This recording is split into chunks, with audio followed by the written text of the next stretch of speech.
À mon très cher roi Louis, descendant de France et de Navarre.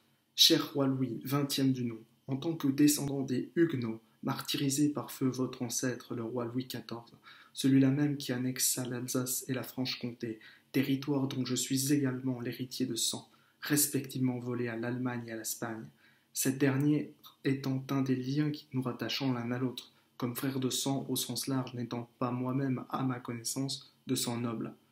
Apprenez que, malgré mon aversion pour feu votre ancêtre, Louis XIVe du nom, je me dois de rétablir une vérité. Je ne suis pas un idolâtre ou un associateur, et j'exècre les croisades et la Reconquista. C'est au titre de métis d'ascendance allemande, française, italienne, espagnole et turque que je vous adresse mes respects les plus profonds et les plus sincères, à vous, le descendant du roi que j'admire, feu Henri IV, pour son appartenance à la Navarre, terre espagnole dont je partage l'héritage ancestral, et pour son geste si populaire communément appelé la poule au pot. Je vous apporte une excellente nouvelle, très cher camarade d'infortune, vous n'êtes pas seul. En effet, nombre de gens en tout genre, au même titre que moi, nourrissent le plus profond respect à votre égard. Le fait que des manifestations de la part des dits gilets jaunes se soient déroulées en des lieux hautement symboliques du pouvoir royal en dit long sur le sujet.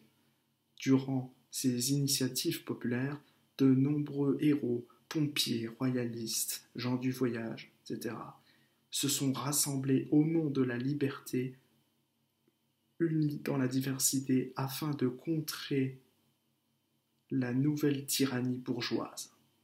Parmi ces fameux gilets jaunes, on retrouve Jérôme Rodriguez, dont la famille a, selon ses propres termes, porté le pyjama rayé, faisant référence au camp de la mort, à Auschwitz, Auschwitzim, à l'Holocauste, à la Shoah.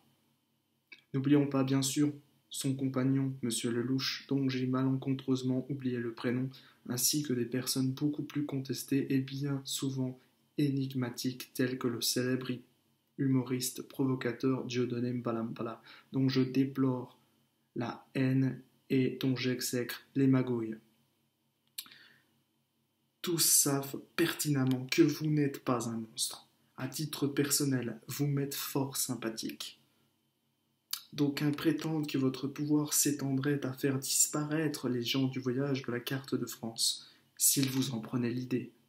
Je suis convaincu qu'ils se trompent, mais par mesure de précaution et au titre de serviteur de la vertu, je vous prie de dissiper ce malentendu, au nom de la tolérance et du respect d'autrui, qui sied à la noblesse d'où qu'elle se trouve et quelle que soit sa race.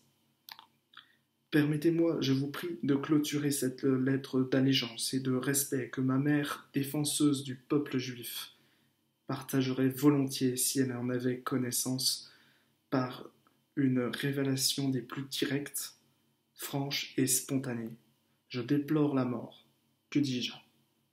L'assassinat du roi Louis XVI et de sa femme Marie-Antoinette devant leurs jeunes enfants, un garçon et une fille en bas âge. Je ne soutiens pas ces terroristes, pas plus que je ne soutiens la marche des Charlies, que je nomme volontiers la marche de l'islamophobie. Je déplore et j'exècre cet acte de malveillance à l'encontre d'un homme et de toute sa famille, et j'illustre ce fait par le fait de posséder en ma collection le drapeau de votre famille. Par là même, évidemment, j'exècre le traitement infâme infligé aux soldats de la garde personnelle du roi, à savoir les 100 Suisses qui ont été dépecés. Je suis certain que l'avenir se jouera sur une réconciliation entre l'homme et la femme, et un antiracisme réaliste, plutôt que sur la mascarade qui nous est donnée de vivre aujourd'hui.